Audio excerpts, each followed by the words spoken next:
Mizoram Consumers Union Shoi tu te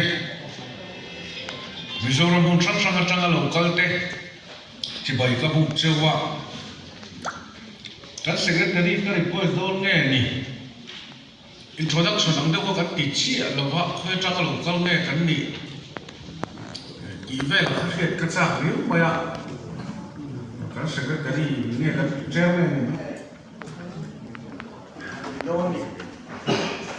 cái này là cũng số nào các trang in ownership district các trang local thì các anh định thế ownership district các trang local zone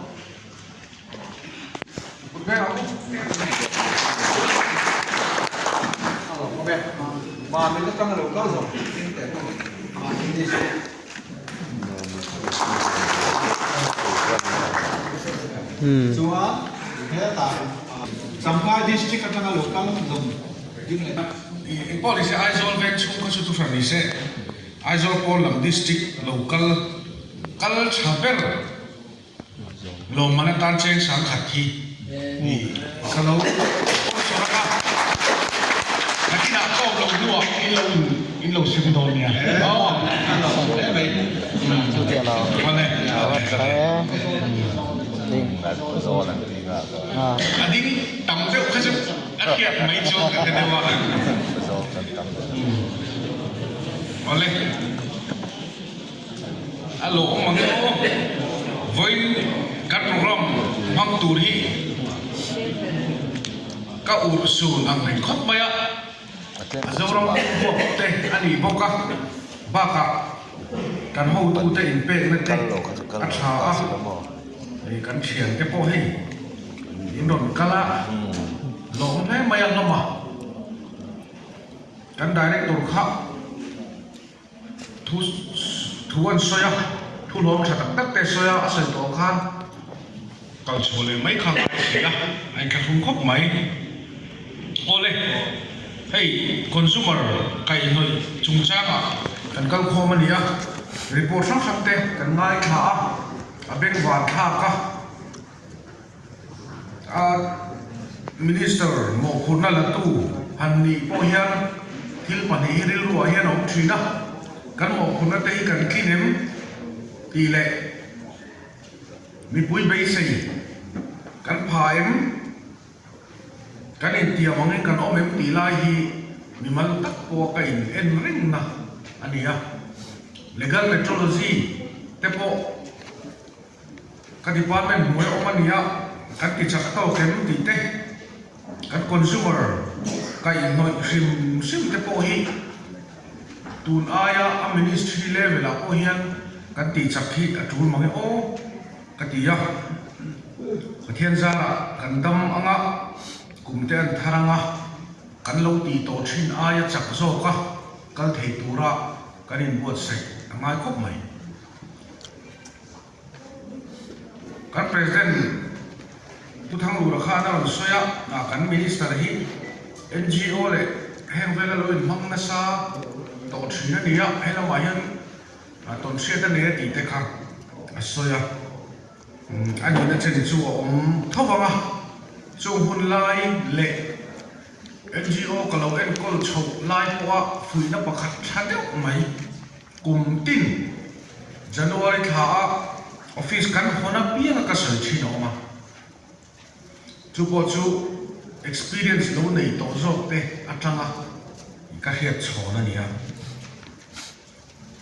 mi mal angamo pol angamo ma son tu chuan kumkal ta a khan dal ka khata km so kan kal ani chuan kum thara chuan dal kal khata km so pangatal kan kalangai ti ania chu yam sia chu tun kum kalme 2025 to 2026 hemi kum chowa hian thok rim ve viu in shemaila thok thabe thokhat viu in ngai maila kum thar lo le tura hian kum hlui aya kan thorim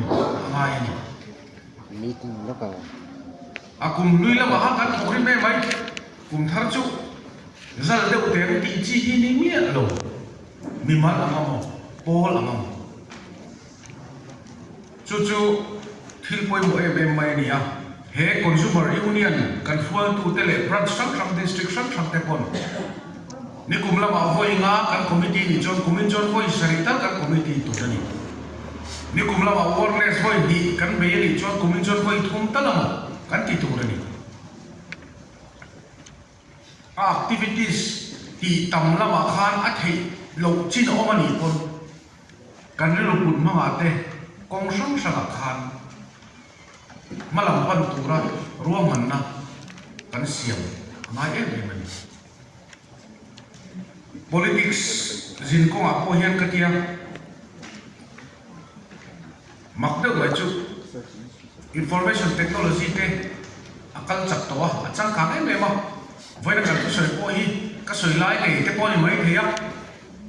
mitla ma po ni mai thia viral te sia ha trong te pi tia te po min video mangin lo mu zoom to ni tun ma chuan chan chin bu te kan chia phot lo chuan khovel mun dang le ram dang te po ni ome state chung thil thin te po kan siat chung amuang thina minister ni te po hi politics sa culture tum na ko ma po hian politician po hi kan hlui zung em o ti ka ngai tu ani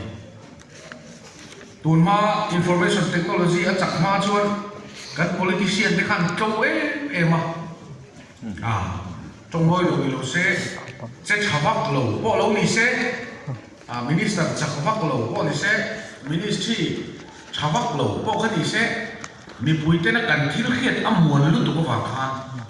thil chalo po khan minon kheng hara thil tha po khan min chi ma hara voina chuan minister che chedeu ni chuan niam roi kha hun rei lo te chungin ta thla roi mai ati thadeu tan pon din mun siam he na chan kha tun lai ai chuan a thabi ka ni chu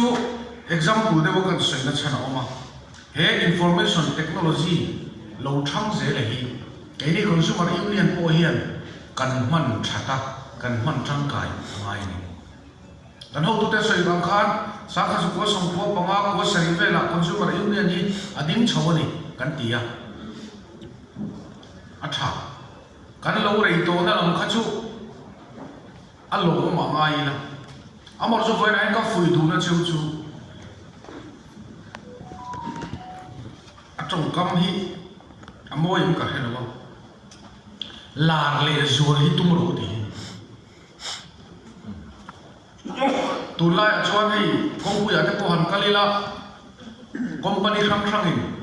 an company thil siam te an tar che chuaya kan huani enga tinge chuti an tar che chuai kan ti chuan min khetam sela an company product an humang ate po muhian se an duni no pang te kon import te lem na chu be company siam chu tin soi se an duani he consumer union robol na ro pui tak poi mo tak khek tu an tlen chuan atuar tu khak an tam don tina nia atuar tu te tor rei hun chung kha are don tina nia consumer te palzam thin sum dong te lalnaram kan din rei ina ani dona chuang cái đi pol hi tun aya lar le zual tu le oi mo le zual zok tura kan in ham pur te ma ki atul ka ti khop mai NGO ke kol chung po khan social media hian heng LPS le zonet tiang chia te po kan thil ti hi lan ti ram ka du thina lan ti ram ka du thina chu kha NGO khamin rin tla ngai sila kan na tho mi puita na mi dam ta na kan na tho khamin lo hesab sila min ron pan tu tam sila kan pui tu nei ve lo in ngai te khan kan service an lo het chuan min ron bia ko na chang te an siama ti kha ani cái này còn consumer union po hi tun aya chẳng trùng được rồi cả tun aya cả kalak zap được rồi cả kan kalpo trun cái thì khóc mày chú tụ chuan kan hậu tu te po cái chú leadership training te lo pachina thalai te motivational speech te lo tia hun mang na sa kha kania kan hậu tu te po hi kian kan fui cheu ma bureaucrats kan ti sarkar athom MCS IS officer ko te hian mi poi kan sel em lo tura ngai la ke chu ka thlen nei dang de ba consumer union te chu poi thla an nin om mo an te lo kon department hian kan ti thei thawang amo khatia kai dang kha minister kan ni ve chan tir le ni ma lam hian alo lien de ve mo ti ka mu da na nia ko le ma chon consumer en ko tu minister kan ni hi apolang po hian inwa nei ve tho ka ti ka thir lai chu kai chu sarkar chu tere te ni sela aman ruwa ke ni ho zo ka hi lian tu lila secretariat level kan ti function ng dewan sarkar function sela chu pu mo di hian aron chok moi ang ren khop mai maximum minimum governance an tiang chi te sarkar alen lutuk chuan sarkar lian lutuk se ti zonga malak na kan nei chuan ramro re na hi akal dik thei lo voina ko hian consumer union te poni ome association sang te poni ome unit te consumer club te heng ho hi kan man ruwa in ni lo hei ulu ta bin ngai thang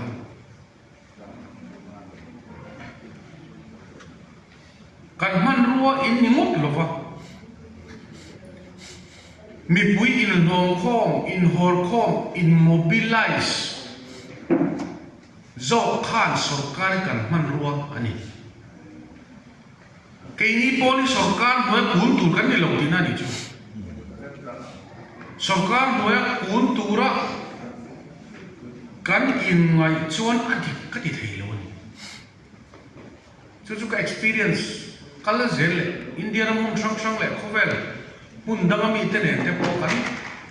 hil kan ti ho dan ka thli hian cái ní organization ni kan chak to kan ni kan lien to kan ni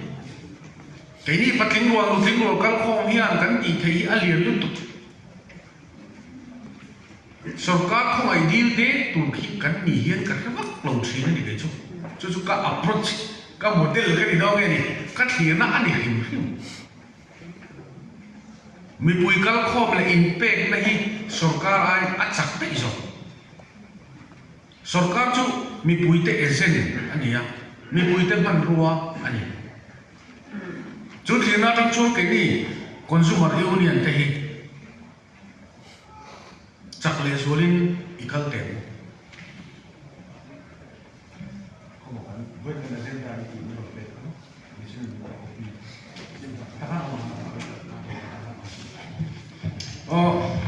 kan rau re tu point te po kha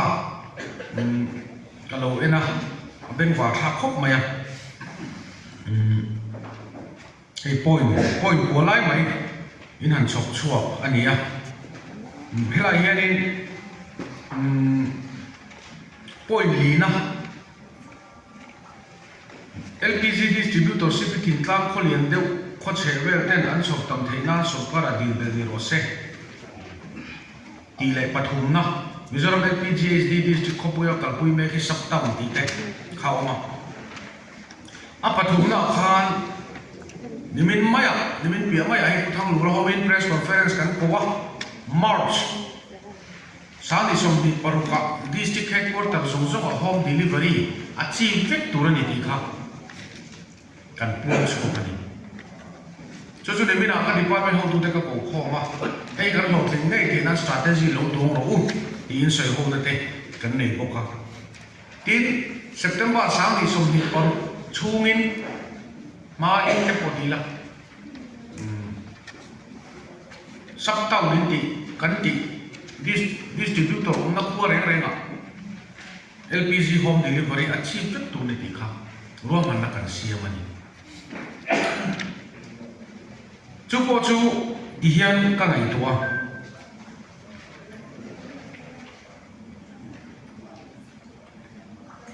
cái ní Paul hiện công quỷ đúng lệ của tất cả quỷ này thế nên họ làm nhiều sẽ cắn tỷ à chả đi hết cái bộ hi sarkar hết resolution này in du dan in tum dan này cái đi FCS and CA na legal methodology cái bộ cái công việc in kan ti thei tu chin chu resolution nang te kon minon pe ve tu ka ngaya kha sarkar in e consumer union in he hian minon nge na minon share ti na tiang zonga nang mani zo kha sarkar thupe mo sarkar malak nang nak turin ni big lo ka tina ni ber mai nang mani zo kha sarkar kha minron noranga minron pu sanga minron pressure nga achang pa jo minron fawanga chu tiang tu chuan ma hi hoi set le zo lo zo kian lau la ka du khop mai khát tiếng mi khát tiếng do mà thiên chi khác cái gì à tin MCU branch tin anh ấy thấy nan hoa làm để một set paru nga te poi mo cái gì à anh report à khan in branch ra xong rồi panga plus 5 kỹ nghệ ra xong rồi panga plus 5 ra đi ra xong quá tí về anh hiểu không khang te kha trăng lệ số turin kan fui chewa malak tu ra tam sia mo phurna kan nga ni cái ni hi kan mo re ka khwal kan nga mai chuan ti an soyang khan kan ngoi re nge ti lam ni lovin mo phurna kan ko kan la ta ka hi kan muan pui lu tuk pal chuan tuar tu mi mang tam tak an oma cái này hi tun aya kan vocal kan proactive le zo lo chuan consumer te laka in luling sum dong ho te ko han ti long lo le company te po ni mai the chung ho tan chuan rem chang kan pe thui zel ani khate kan ti wa han sum dong le company te kan bel ma an di reng reng lo kan ram ta na chang kai na nei vek kan ni amaro chu consumer te ta na poi thei thil alo om pal ani chuan chu tiang ko ma chuan kan in check tlang tu ra ni ya adi lo lai kan siam thu tu ra ni ti kan ngai to tu ra ni ke ni po minister kan ni ya mi pui te ro re na boy kun kan ni ya kan fel lo kan ti dik lo chuan mi pui te kut min thak thiang ani mi pui te min nu chon thiang ani chu kan vai yan chu tiang noi a chuan kan kun ani ti kan share a tha headquarters sa kan shoi tu te district level le level sang sang shoi tu te po in area chewa tu aya huang zawa ma la a tui mi te zong chua ka kha tiang zong a huap zo le zo tu khan kan cha tu bok chau ani tin office tur hi kan hon tu te hian anon nol china amun ni kan la murem chang mai lova eng po ni seng te po hi kan en ho ze langa ai zong khoi lai ma te chuan consumer union general headquarters mun ma te chu revenue minister kan ni chunga sual chuang ngei te po hi tum veila chu mi khong a po chuan an ho tu te kon min fit chual he nga ya chutia social work NGO ko vela ka va na thumoi de mai an sei chu information will not come to you first. Go to the information and the hinia. Information kan ti thil khian duri nang ma ron thleng ma sa don lo nang ma khana zoni ni zona ngai khai lo chang lo min tu ma ti ngot don lo nang ma ya va chu ngai I zon chu ngai I chan tu ra kha I va tho chu ngai tiang de wian cái này consumer union kalau saya tu lah, kalau soal tu dia pun, sokar dek nak kong amo, kan office tu zon nak kong amo, ucan so khai office tu kalau di keng lah, nang mani so khai in fight suo bengai, nang mani le nang mani, cái mani hi, kan in chan pui angai, patian in mani le mani in chan pui chin deh hi, chan pui chin nan tiang de wian.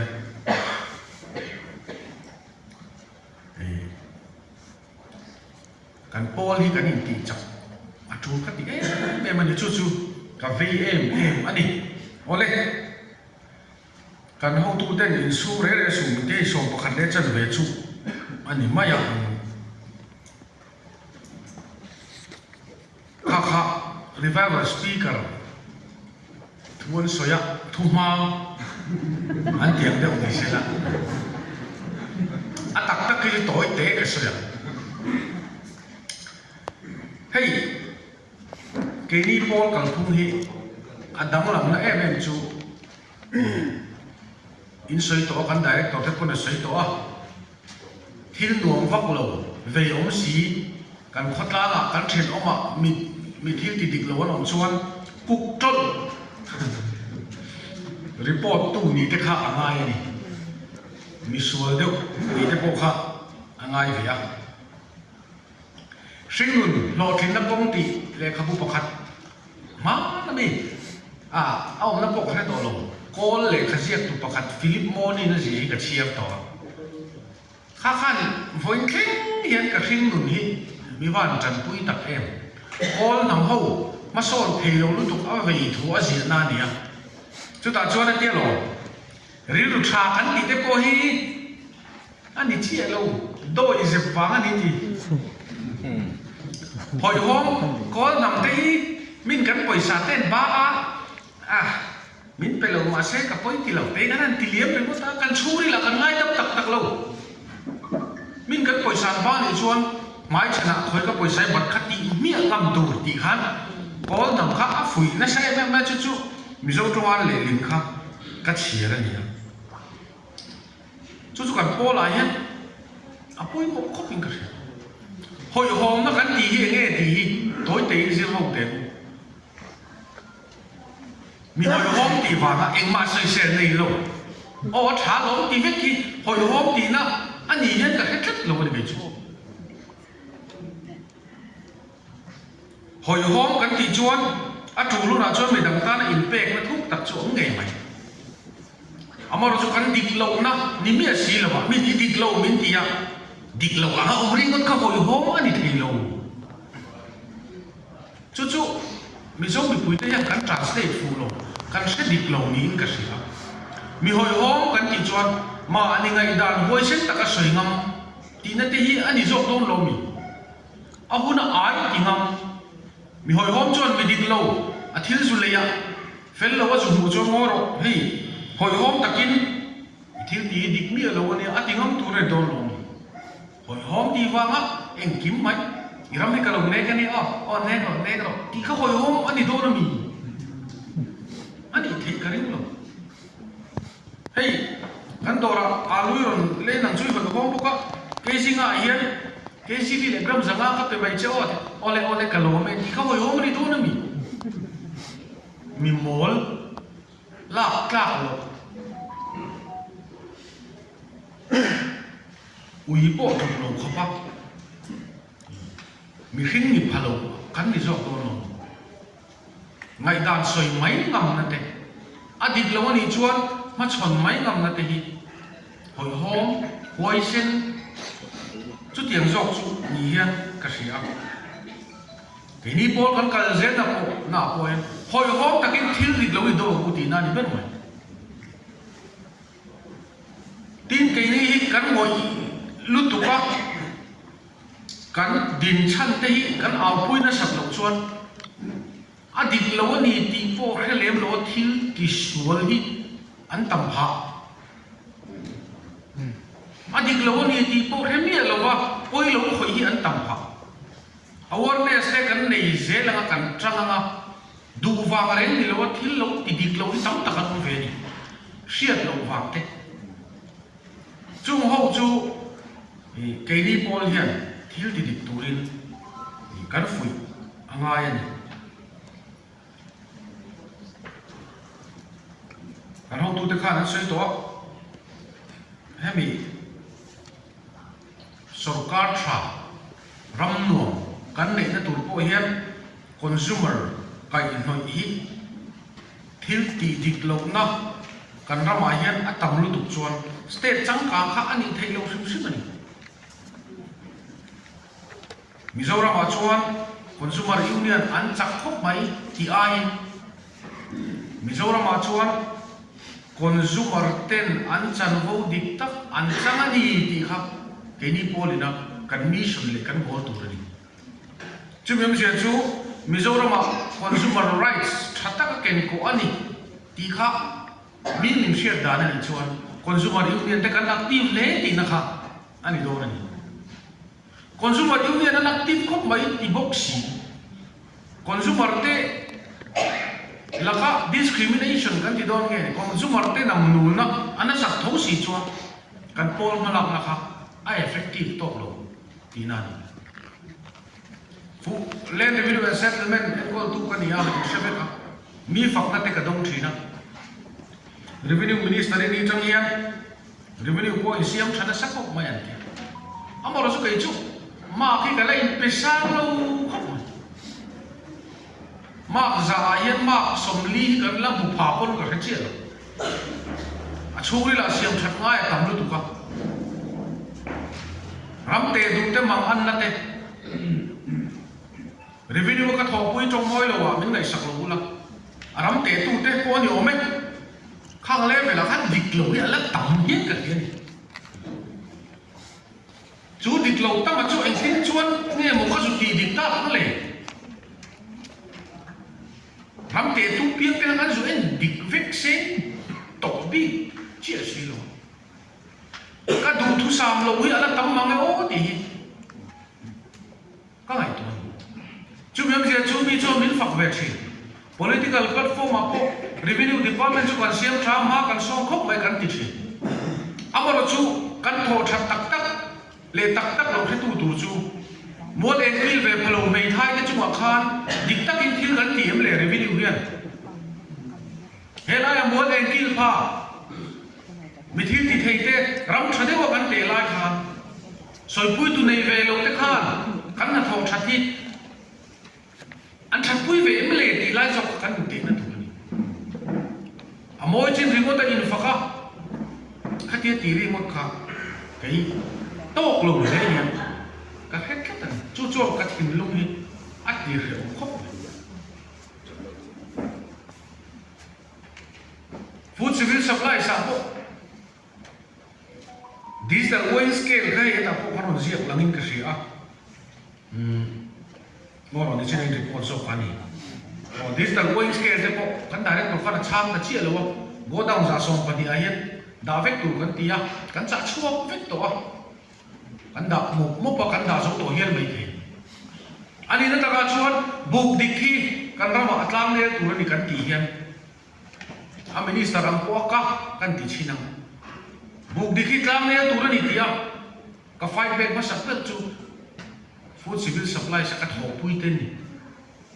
storekeeper te salesman te DCSO te kha ho kha ren ka por ti na ni chu khang không biết anh biết mấy veng cái là anh tin cái bục đi kan champion pui the staff เต็นในดินโดนกันพวงสุ่นไปเลยยังไงที่ไงดิจิทัลเวสเกลี่ดักแค่อะไรดีกันก็ทิ้งด้วยอาชาญนักเล่นไปเทโลเลยดิจิทัลเวสเกลี่แค่เราพังกันที่ไงโกดาวเนี่ยบุกดิเทโล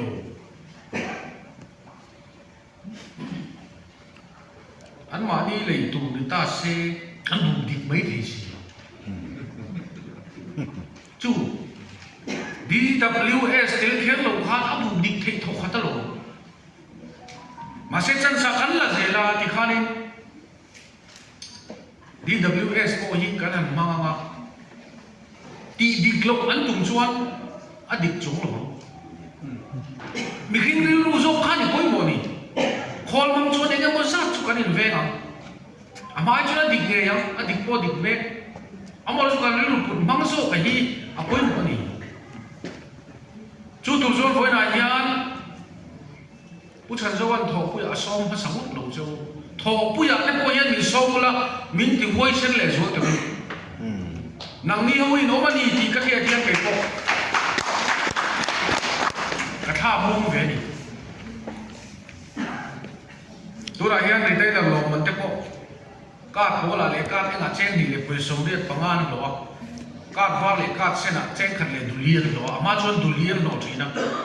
กาดโบเลยกาดเองอาขัดเจนขัดเลยไปสมทุ่งปังงานหนอทีนะกันสมการมาขันทีนี้อาเจนดีเลยไปสมเด็จปังงานสมตัว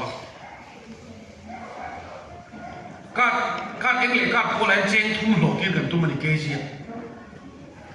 กาดฟ้าเลยกาดเส้นอาเจนดีเกจิหลอกเกี่ยวกันตัวมันดีจู่ๆกันหลอกแค่บุญอาไปจนกาฟิลเฟียข้อปังกันดิมั้ยอาบุกดิกเราลงในช่วงการปาร์ตี้มีรีเทลแล้วก็จะบ้าหรอบุกเทียมบุกดิกเทียมดังบุกดิกเทียมดูดังอะไรบางทีให้จู่อาชากันดิอาปาร์ตี้อย่างคนมีผู้อยากให้ฝักชีนมีแต่คนมีฝักชีนอามารอจู่การขวดเท่าการชุ่มขวดเท่าขาดิกเนี่ยการเครียดขั้นมินลูจินเวสวันสีเหล่าชวนเองที่เนี่ยกันอินฝังนั่นเลยมีมินฝังนะคะมีผู้อินอาปาร์ส่วนกันเดียวจู่ๆกันจู่ก็ไม่ตัวด้านนั้นนี่กันบุกดิกเอาปุยได้มินิสเตอร์นั้นอีปาร์ตี้ไงตัวนั้นเพื่ออาทักลิที่กันอามาจู่มิโซรามาบุกไฟบุกดิกตั้งที่นี่ได้แล้วอันเปAll India บุกดิกnumber 1นี่ที่achieve ได้ละวันพัทยันตานเฮียนอวันลงตัวเนี่ยที่กันจู่กัดหินนั่นมิโซรามีคริสเตียนน้ำกันนี่กันที่ดิกลงน่ะกลางเนี่ยรู้ดุกตะจวนกันรินพัทยันตานก็ยังม้วนผูท่าก็ลงเลย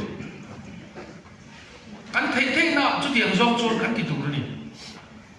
จุดถูกจวนไฟน่ะเฮียนมินิสเตอร์เราก็ต้องมีรถฟุยกันที่จงกันที่จางเลยเลยสุ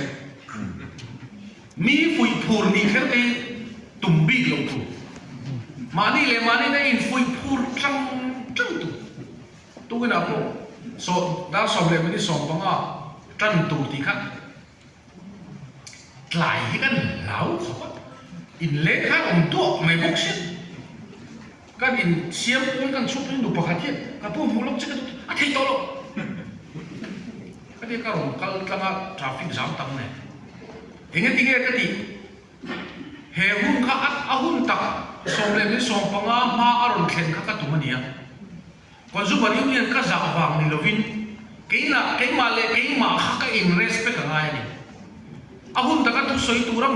มินสองนักกันเข็นเทียนโปรแกรมมินเรากันว่ามันนั่นแต่กันว่าจะวางหมดอันนี้เราเกี่ยมานี่เลยเกี่ยมานี่ก็จะออกมากันอินเสียงไงเกี่ยมานี่เลยเกี่ยมานี่จะออกมากันอินเสียงชวนมินซุยตู้มินสปอร์ตตู้เทียนคนสุบาริวเนี่ยนะก็มินจะมาอย่างตีตู้กันตีต่อจูตีตัดตู้ที่ยังมีปกติมิกซ์ละกันเลยข้าจะไล่ญี่ปุ่นเขาเนี่ยอินเคลังกันเทียกันรถพูนน่ะสักขบมันจนด้านนี้อินเคตัวกันตีครับรัวข้าสูรฟักไม่จริงรัวปุ้ยวานข้าสูระอินที่แข่งกันนี่กันเลยอ่ะ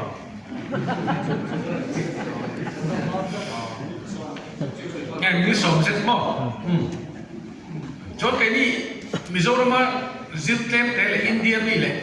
Asian lama changa ziltle kachu ropui wano na sute chon ai khel thelo ni khakan ti da kan in khel lo tur te khakan ri ru khan om tamaya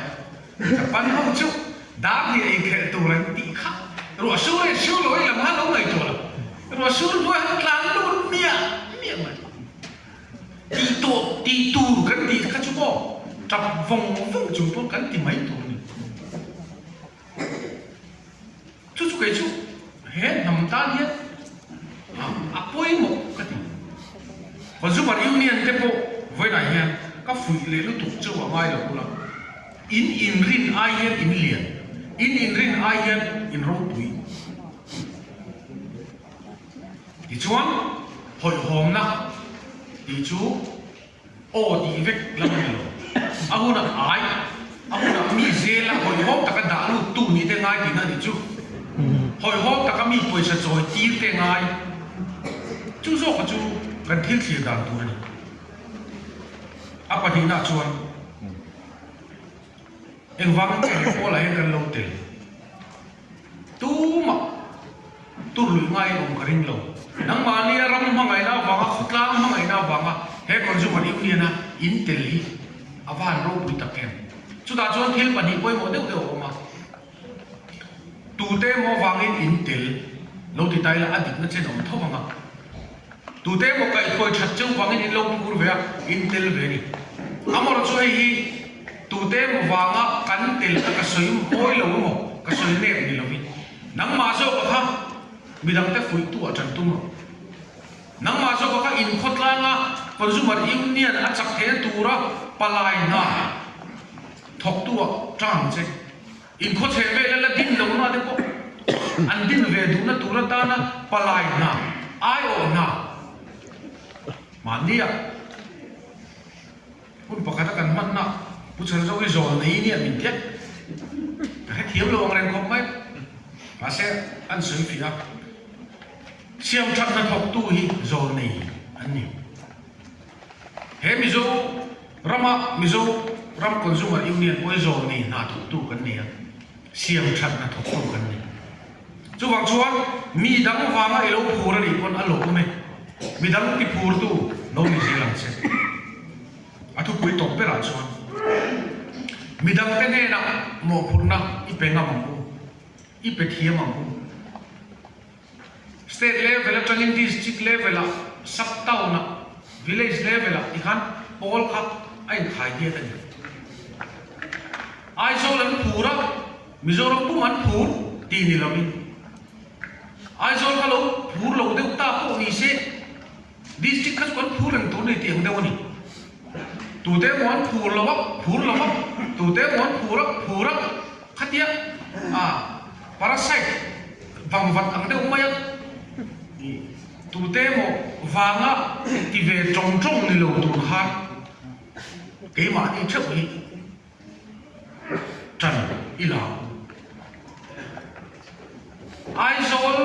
headquarter te min don ti phuranga aizol headquarter te min don ti phuranga ti kha chu apoi mo thu ka ti yak amor chu aizol po na mi zok te aizol te po hi ti phur le ve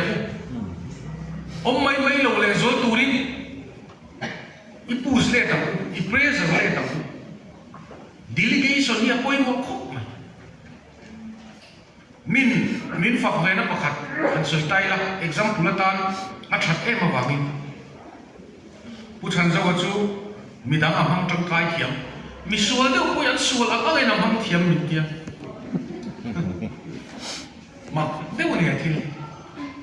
sual de ko yan tang kai na nei je lulul de ko te ko ve la ba thin du lulul mang lo ai cho nan chani cho cái này con số vật yêu này là đen lũ đều cái cần trăng cái phui khóc bằng bù là tụ rót tí đều bốc mày chỉ tập cắn mà mỏ nuôi rồi nè NGO kalin court na kadina ibseve ka sang di panga court na kadina ni cái chú ministry ko om to ma se cái NGO tin chú ko om lai ai khan an phur zo ko mati mai turin pathian za an kal ve mu bani tu na ya project sang nei mizoram hun sang sa kai za ara ka til lo khan lo kal thei na sak mai kha lo nya ma se kai kul lai khan an ma ni ya leadership quality te skills te a chi sang kha mani in rin tok na te ka thei patok in an thin lung chu ri la che zia kong sang in ka lo lan tir tok ni tuna kaman ro kaman poimo pero mai zinga mai pakhat thai chu achan chin busem kalau en thi thlai china achan chin busem kha he tlangwal chu a fel kho maya NGO kan la lu te ang katia hei chan chin busem a jing da thum ve lai thong china thong ma he maya NGO lu te ro katia a he thiam lo kho maya a lu te ta chu lai de chon sak kong koi ni khat po soi le thei lo kha voina chot India ram mun sang meeting poi bo he kan tira a ma ni rin tok tak hian sak tong ten ni soya thu te po soi thi hi to ai rin tok na level kha man tla khan in na level kha a sang ta vi un chu to man kan mang duwa ke ni helai lo kal khom te hi khotina aven tina kan le kha thiam chen amo kan ton khia ta mo ai dang lo ni mai the amo ro chu chang kai na kan nei thak na kan nei ve poi mo na kan nei ve in mang thiam tla man u ti hin kan thei na ang zone in bu cho sak tlang nang chueng mai ni lo ti tu kho pa milak lak lo tu ma kanong lo in mang chang kai khia mila in ring to no chu kan pol hi ati chak do nei ka du da ta ka pe chuan ai so la de mo te in go khom lo vila district level ani mo sub headquarters samo town level ani mo he nga te hian hun man tur de mi song ve chi ula ai zol po na te po kal chok ve la a thu de zol consumer union ming te po hian kong te hi zoi la an thom mi del te khiat khopin tiang de hian kan ri mu phi angai ni cái đi consumer union ni kan active kan ra ma hian dik takati na te bu dik kan ti khak zum zum kha atang le chuan kan ram sum le pa ya lu sut do na alo poisa kan sen na sa takin at ladiam do na kan ram hi nam sa oma kan on thei pha don ni ole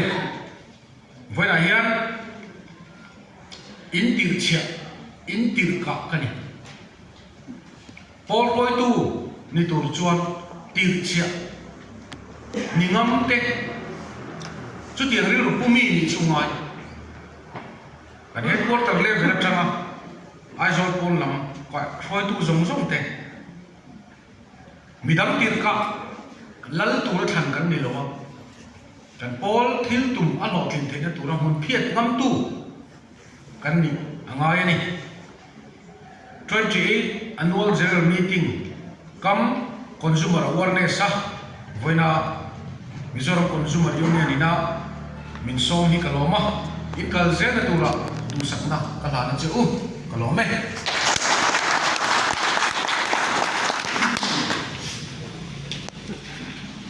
kan khwal lian kan minister